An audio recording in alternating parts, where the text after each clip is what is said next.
श्री गणेशाय नमः। श्री लक्ष्मी जी सहाय नमः।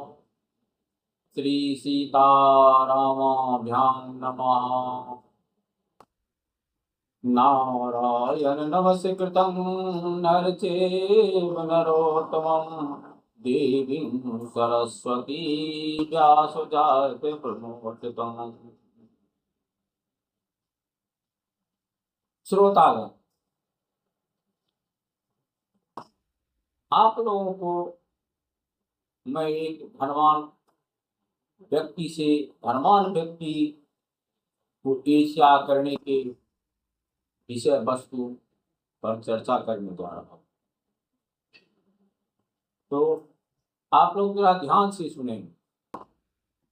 किसी नगर में दो धनवान व्यक्ति, एक का नाम रामदेव था, दूसरे का नाम जयदेव। और उसी गांव में एक भव्य मंदिर था, जिस मंदिर में हर साल जग अनुष्ठान होता। उस मंदिर के जग अनुष्ठान में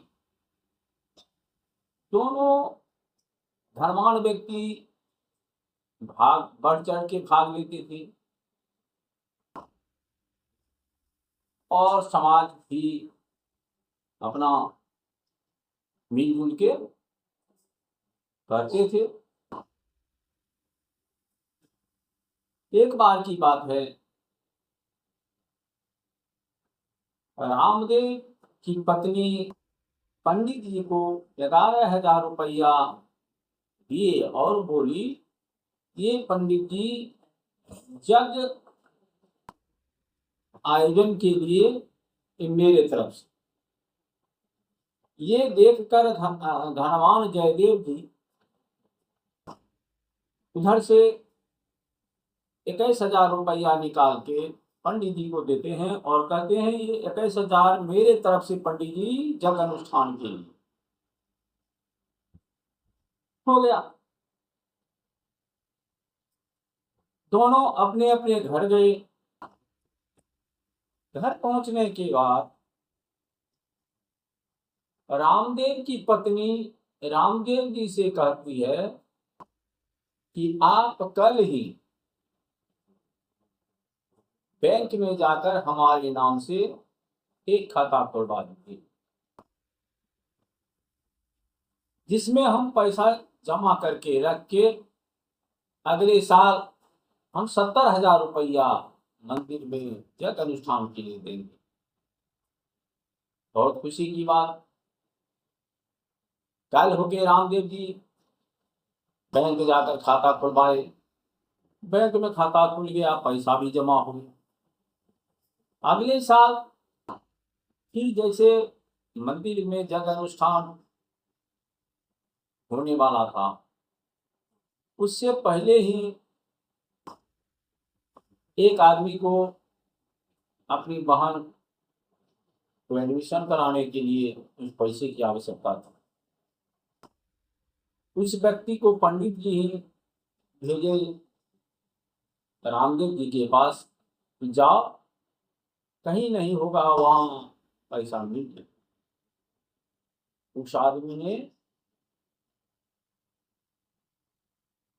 और उसी दिन रामदेव जी की पत्नी 20,000 रुपया अपने पति को रामदेव जी को दिए और बोले, जाइए बैंक में रख।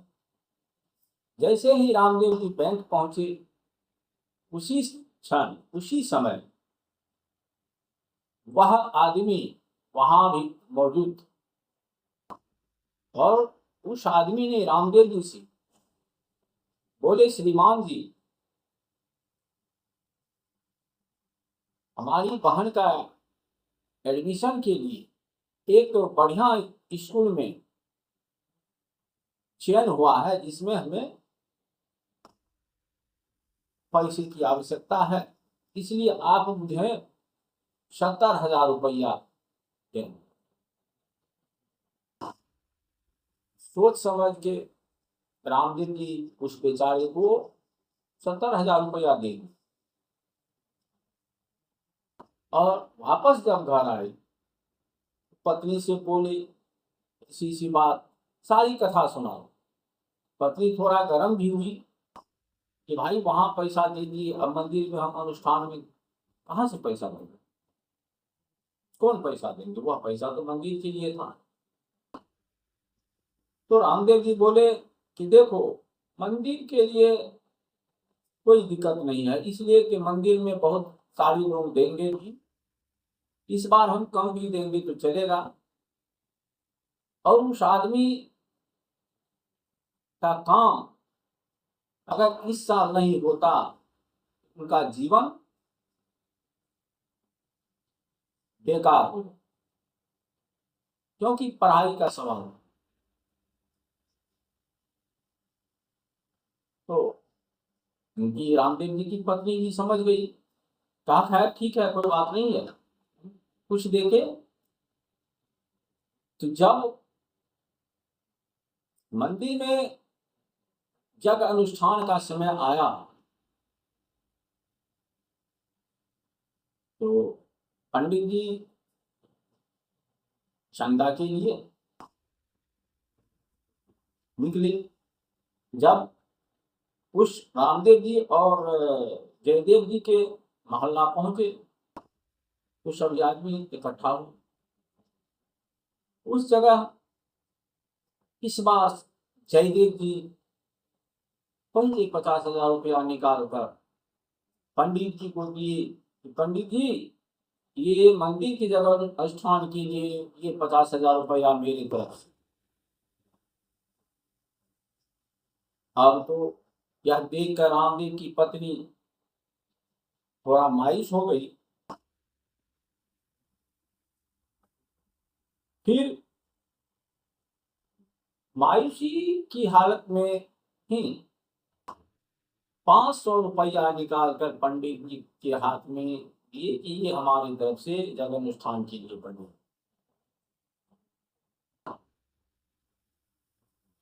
जयदेव जी को हुआ कि भाई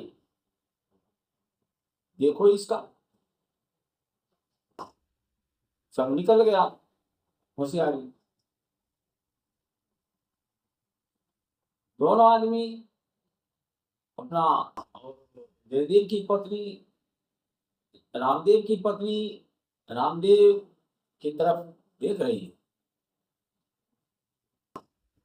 जब पंडित जी चलने वाले थे तो पंडित जी बोले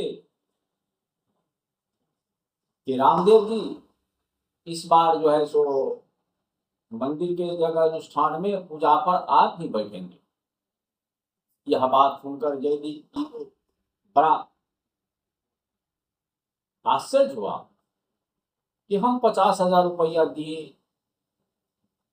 तो उनको पूजा पर बैठने के लिए नहीं बोले, और 500 रुपया रामदेव की पत्नी दी तो रामदेव को पूजा पर बैठने के लिए। सोचकर पंडित जी को बोले जयदेव जी, पंडित जी यह कैसे संभव है, हमने तो 50,000 रुपया दिया है और वो तो 500 रुपया दिया, फिर भी पूजा पर बैठने के लिए किसी को बोल रहे हैं। तब पंडित जी बोले कि सुनिए,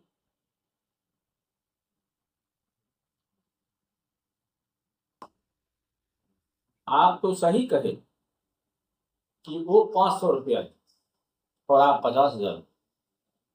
उस पर रामदेव जी बोले पंडित जी बात तो वाजिब है, हम तो 500 रुपया ही तो दिए।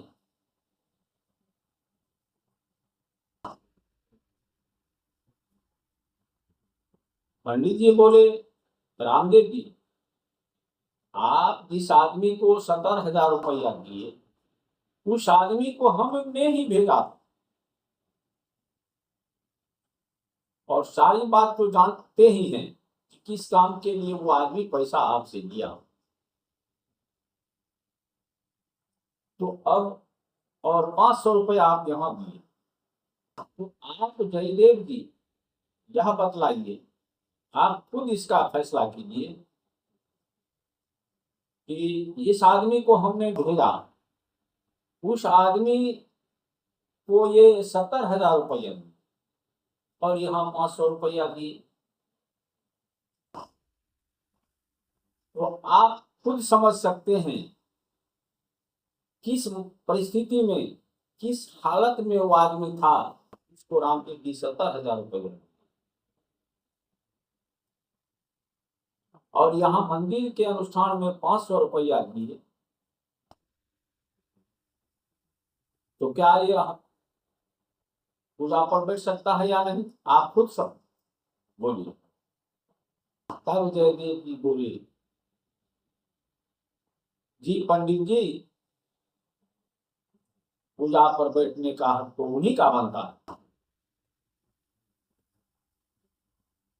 तब पंडित जी भी खुशी खुशी चले गए, रामदेव जी जयदेव जी भी अपने अपने घर खुशी से चले गए। कुछ दिनों के बाद अनुष्ठान हुआ। अनुष्ठान जब संपन्न हुआ, दोनों आदमी भाग लिए। पूजा पर रामदेव जी बैठे, इसलिए श्रोतागण,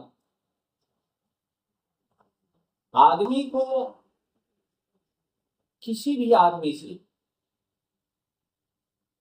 पैसा में यह नहीं सोचना चाहिए कि हम किसी को इतना मदद किए, किसी मंदिर में हम इतना दिए तो मंदिर का मतलब हम ही हो गए सब, इसको नहीं सोचना चाहिए, कभी भी नहीं सोचना चाहिए। यह सोचना सर्वथा गलत। जय श्री कृष्ण।